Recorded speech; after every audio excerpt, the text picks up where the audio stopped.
I am Tricia Schafer. I'm Chad Schafer. I'm the author of The Arches of Egypt, The World in the Bondage of Egypt.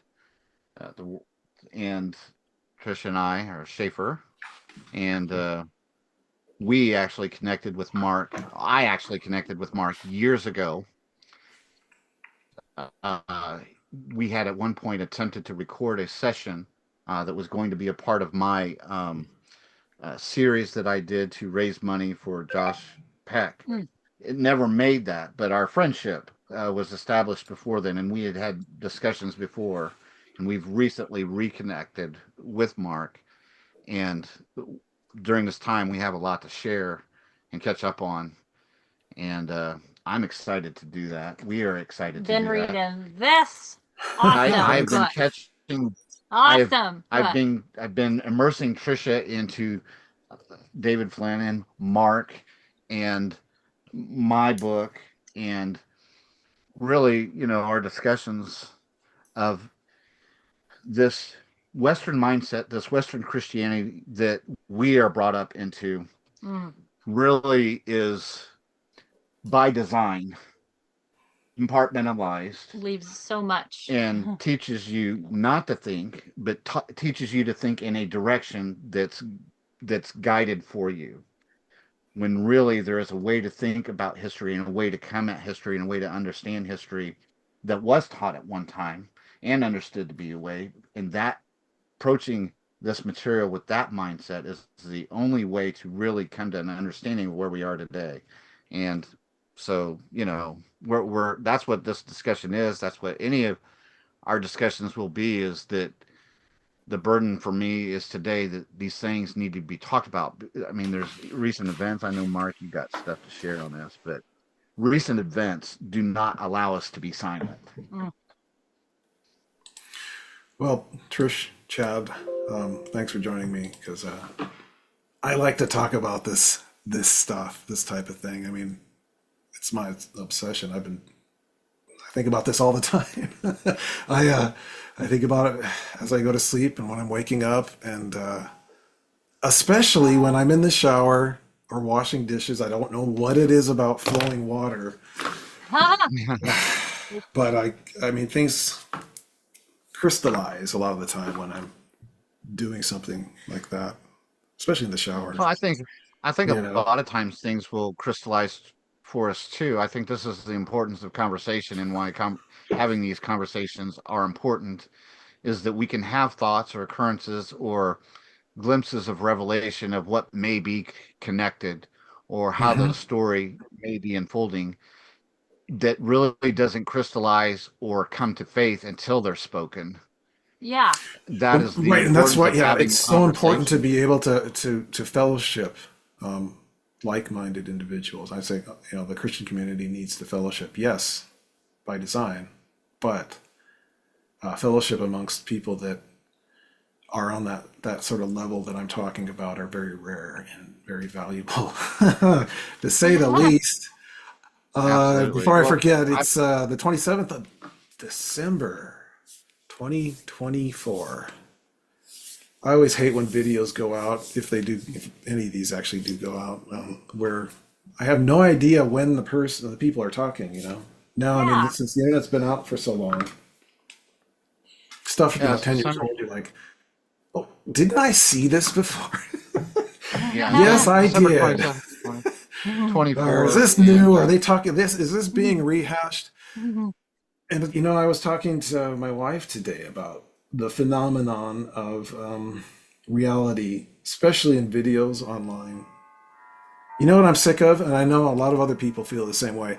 I'm sick of the hype, the media hype, sort of slanted, way of marketing something. So you just click on it.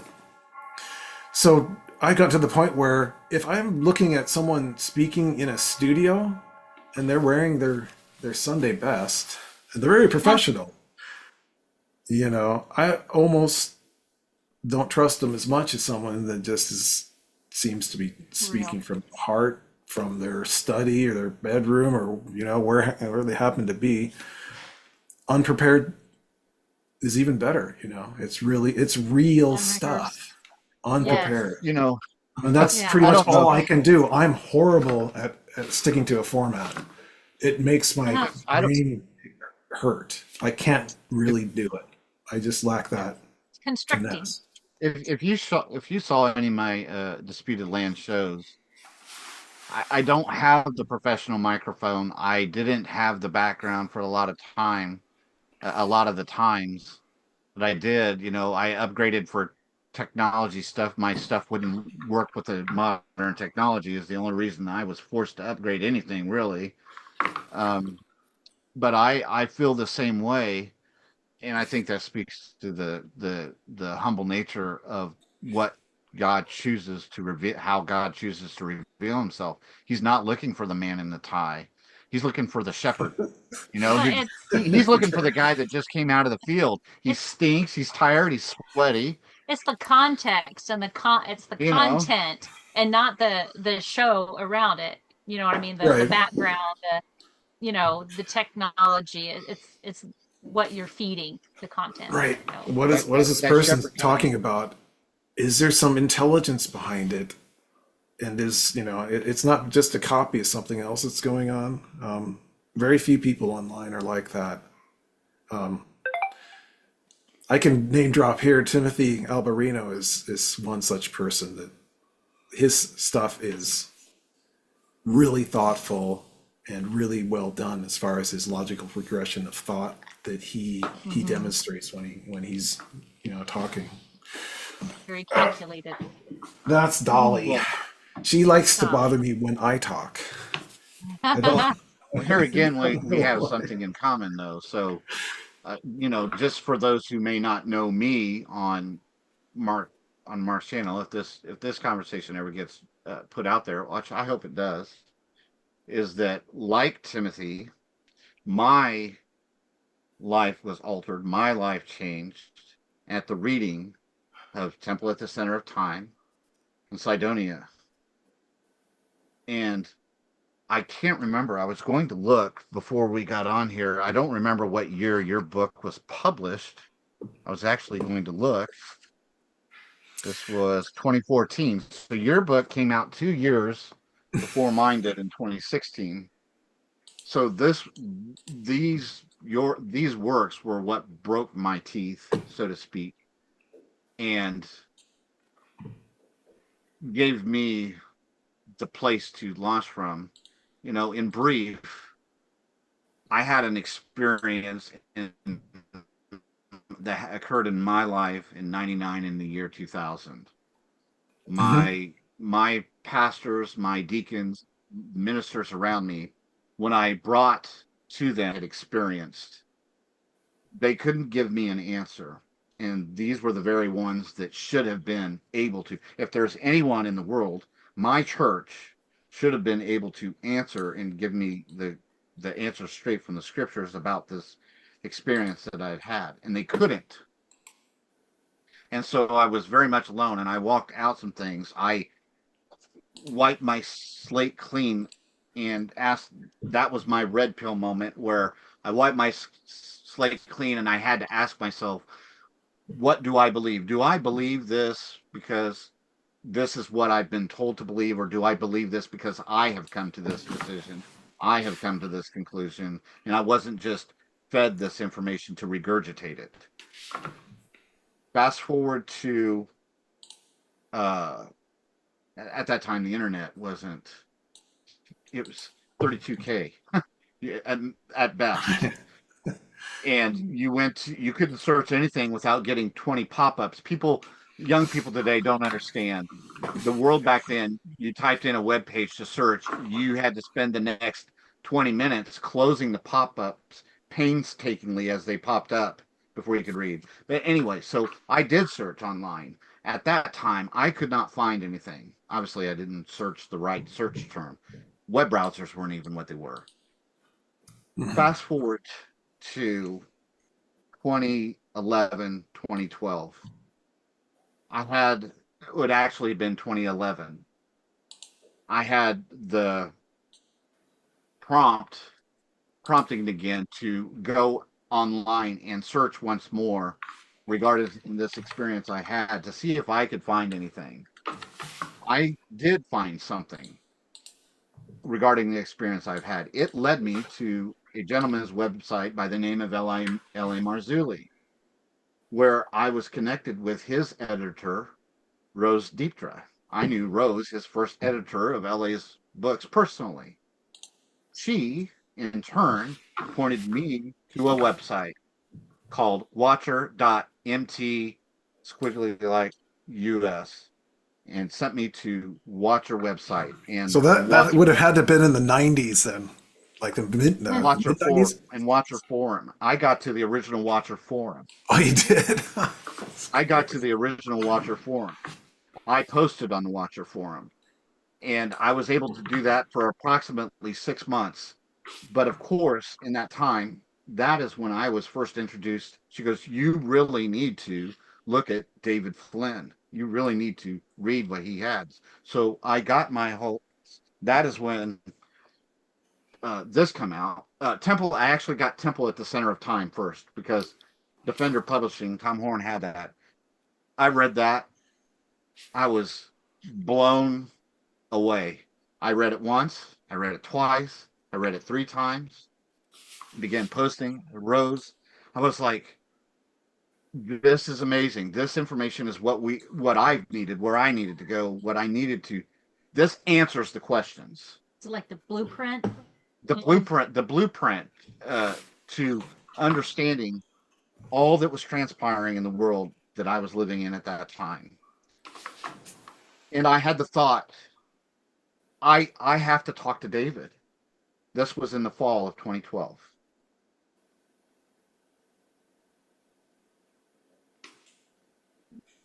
I remember the emotions still today when I went to reach out and to find out David had passed.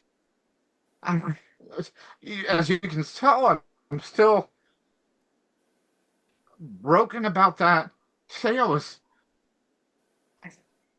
I can't talk to this great mind, this great gift that we had been given in his intellect, his understanding. To share your appreciation for the information. Yeah. If I could do anything but to give him a hug and say thank you. Yeah, Uh, Chad. You know how many people express the same sort of thing?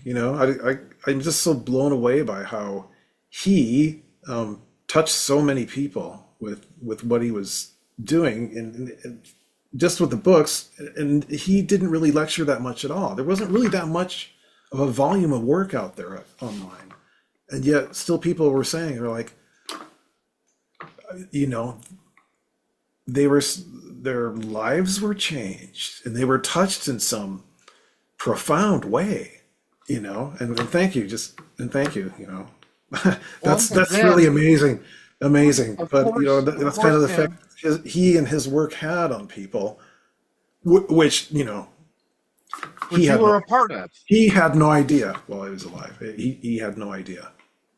In fact, he got Well, quite, like I was saying, he got derision and ridicule, even from people that were close to him about, his book. so my own research began at that time. Of course, I was feverishly taking notes. I was feverishly underlining certain things and making notes in the scripture, and I had begun putting and piecing things together. Then your book was published in 2014, and which added more to what I had begun seeing. But of course, I was at that time going through Torah portions, and this is just the providence of God, is that I happened to be going through, you know, a certain Torah portion that was at the end of Deuteronomy. I had, of course, David's books beside me, and then I had received your book and consumed it again. And I had them all laying there. And I went through that Torah portion about and reading your book about the arches and going through that Torah portion about the curse in Jerusalem. And that timing, that perfect Culmination. tornado of information was there together at once to see what would that pulled all my notes together, that allowed me. If it had not been for David Flynn, if it had not been for Mark Flynn, Chad Schafer would not have had anything. And so, that is the joy of sharing with Mark. It's the joy with, as Mark was expressing to me, it's the joy of sharing with like-minded people. I have never come to know Timothy Alberino. I can't tell you the number of times that I thought to reach out to him when doing my show. I watch him all the time. I already count him as a brother. You too, Chad. But it's like, as far as someone that's out there online, I had a friend at work. Still have the same friend. It's just I moved since then. But we go and have lunch together. But we always, before we left, said, "Yeah, I'm looking forward to talking about what's important." That was while I was writing The Labyrinth, and there's nothing more important than the Word and fellowship. That is life. That's everything. Just the whole Old and New Testament point to Christ in every fashion. Us in our fellowship and our relationship with the Messiah is absolutely everything. And I wish everybody could understand that. And if Dave could say anything about his book, it's not, like some people are like, I hope I get a lot of clicks for whatever this video is, or I really need to market it, or I hope it does well. He didn't care about any of that. He just thought, there is this huge group of people, this huge group of people out there that have been introduced to Christianity in some fashion that is too, how do I put it, sophomoric for them. They just sort of put it off and say it's dumb. If Christians are dumb, they're too formulaic. They all act this strange way. If they're going to quote anything to me, they're going to speak in Old English. But that's ridiculous, or they have no idea of the history behind certain things, So you'll get to some sect, some group that will emphasize one thing over something else. And I won't specifically say the group that I'm thinking of, but I know of the group very well. And they would say things like, I didn't know that there was a temple. How come they never talked about the temple? They never read hardly anything in the Old Testament.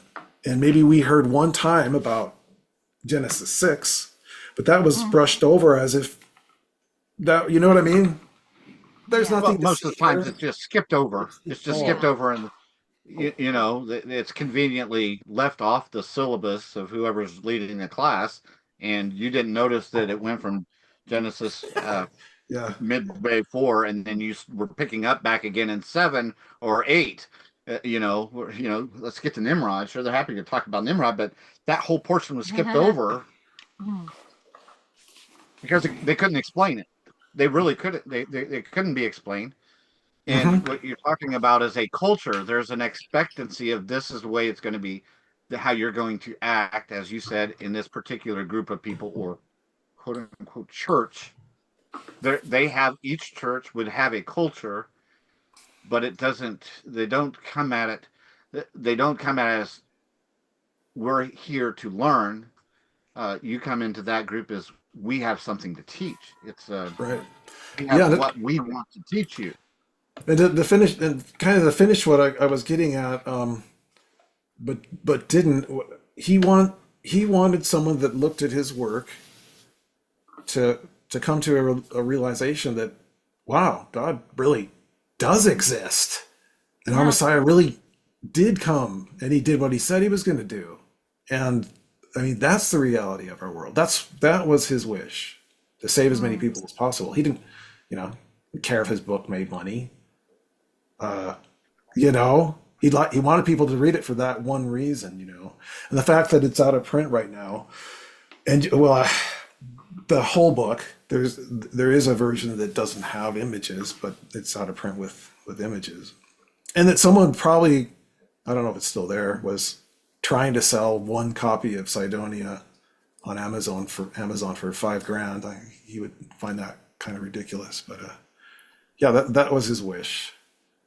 And I think he was pretty successful, but this is really the cool part. And he used to say this all the time. I want to finish the time is now. That's what I'm kind of getting to. The time is now. It really, truly is now. That's why I'm around still to tell people that. To go along with that, that's why I wanted to finish here. my thought. I'll finish my thought, and I want you to continue on.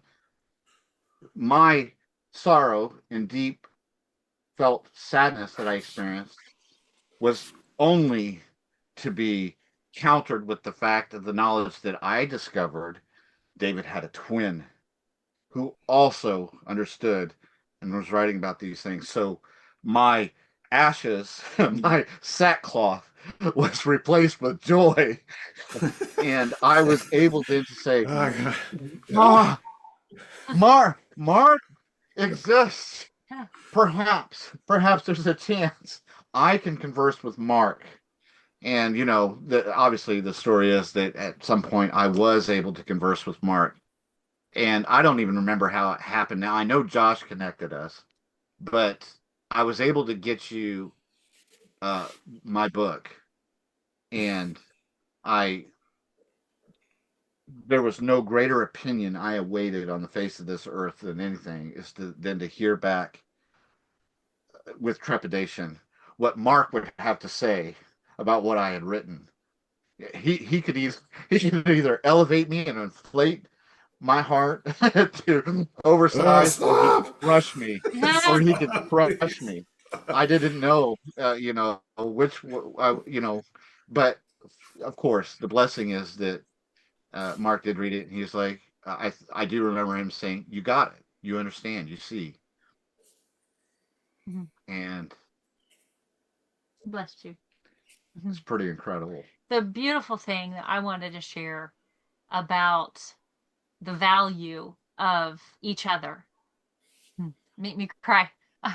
I don't cry. I'm not a crier. I'm not an emotional. Ask him. I do. When it's deep, it comes out like that. But when it's true, when I speak truth, it makes me tear up. Is the value, the Christ-like value that we should hold for one another, of the image bearer of Christ that you are, the value of you and the value of the information and the calling that the Father has put on you to be celebrated. Amen. And to be cherished and to be cultivated and encouraged. And that's what we want to give to you, is an appreciation and a verbal, oral proclamation of you are important, you are of the Father, and you need to be celebrated. Our prayer is, we're encouragers. And you're making me feel like tearing up. you gotta read. I mean, as Dave would say, as we go in, because I know you guys stuff to share. Called out once. We are the church.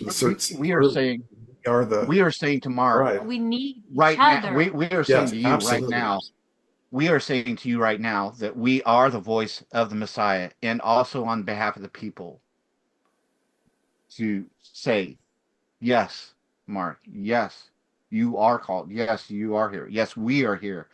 We are the voice of the people, on behalf of the people, on the behalf of the Messiah, to bear his image to you, to say, yes, yes, continue. Yes, share all that you have been given. Yes, speak to all that you've been shown. And yes, the time is now, because I know you have stuff you wanted to share with us. Yes, the time is now. So why don't you speak it? Why don't you share it? Why don't you converse? Because they're not going to get it otherwise. What does everybody want to hear? I mean, really, when you listen to someone talk, what do you want to know? You want to know the truth. You want the truth. What is the truth? Jesus said, I am the way, the truth, and the life. No one goes to the Father except through him, right? and he's given us his spirit, then you know someone's speaking the truth if they proclaim that Jesus is the Lord, right? He's the Messiah. He has come and he has saved us as he said he would, as it was written from the first part of Genesis, right? Which is what I want people to be able to see things like that, you know. So Well, yeah, like they said, we are the church. It's not a building. well, Peter, you today, are the rock. Tu es Petra, and that is the church. That's us. And when we're together talking about the word, of course I'm feeling very, very good about it, and everybody that can fellowship feels really great about it, and everybody should be doing more of this truth telling. People today are tired of. I think that expression you were given earlier. People are tired of puppets. People are tired of filled suits. People are tired of scripted monologues and diatribes. Right, tired of script, and I'm so tired of the hype. This is no, it's just that you got to have another video every day or a video every week, and that's too much for a lot of people because I don't know, but I'm speaking for them, or maybe I shouldn't be speaking for them. I'm speaking for myself. There's a lot I want to say, a lot I need to get out, but I got to say that the format where I have someone like you to talk to is much more natural for me, and I want to do it more. And we're going to have to do more of these, definitely. Well, we will be here to do it regularly with you we're here with you whenever you call. So we value and cherish. And I have things we have things to share. We have things that we discover, or things that have been said before that need to be resaid because people want to share in their excitement of their discovery with you. They too. There's a whole generation out here that wasn't around 15 years ago. Oh, when absolutely that are hungry for this. So we need to share it right. now. And I Just think about that. Share. Just think about how I can say, oh, I want to know the truth, and the truth has been held from me during my young adult life. But how much more are the young people today getting shafted as far as censorship that's going on now, and the dumbed down, horrible education that they get. These Luciferian types, these globalists would love to make a brand new universal language up that would completely eradicate any link to the history of mankind whatsoever through language. Could you imagine how dark that would be? They'd make up their own language and then they'd let all the others die, hide in the Vatican's. Yes, in the archive. Yes, we have some Greek texts. I think maybe still that we haven't burned. It's fortunate this is the concern in what anybody who might listen to this conversation has afterwards, that they're grasping that the importance of the etymological understanding and how it contains within it a trace, a clue back to the source for the original concept, because the original concept is an image. It is not a singular word. A singular word was a pictogram. It was a representation of what should be a scene or a picture. Our modern language. It was on page 15. Our modern language. Yeah. Is that a picture contains 1,000 words?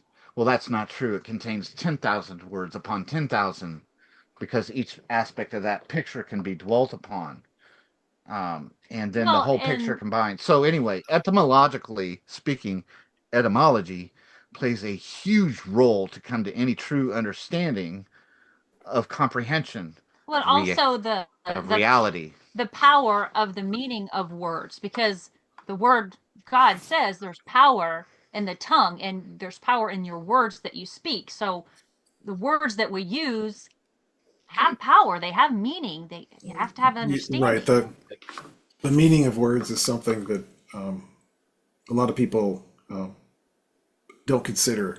The meaning of words is the history of the word, the history of the people that use the word, and especially with words in Scripture, namely Greek and Hebrew. It's extremely important to look at them very critically, scrutinize them. Dave used to say about the question when people would say to him, so what version are you talking about when you're quoting scripture here or there? And in the days, David said, I go to the interlinear text. I go whether it's the Greek or the Hebrew. Usually that stops that argument. Do you use the King James? Is that what you said? No, I go to the original Greek. And if he really, really wanted to discern a word, he talked to Dr. Heiser, the late Dr. Michael Heiser, because that's what he was doing when he was writing Sidonia. They were talking. I can't remember exactly when they got together. I think it was Michael that contacted him after he read Sidonia. But that was when Michael was doing his dissertation, I think. So